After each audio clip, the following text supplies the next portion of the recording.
The National Weather Service in northern Indiana has issued a tornado warning for St. Joseph County in southwestern Michigan, Cass County in southwestern Michigan, and Kalamazoo County in southwestern Michigan, effective until 11:43 p.m. Eastern Daylight Time.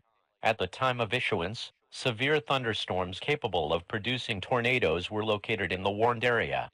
Residents should take shelter immediately in a basement or an interior room on the lowest floor of a sturdy building. Stay away from windows. Repeating,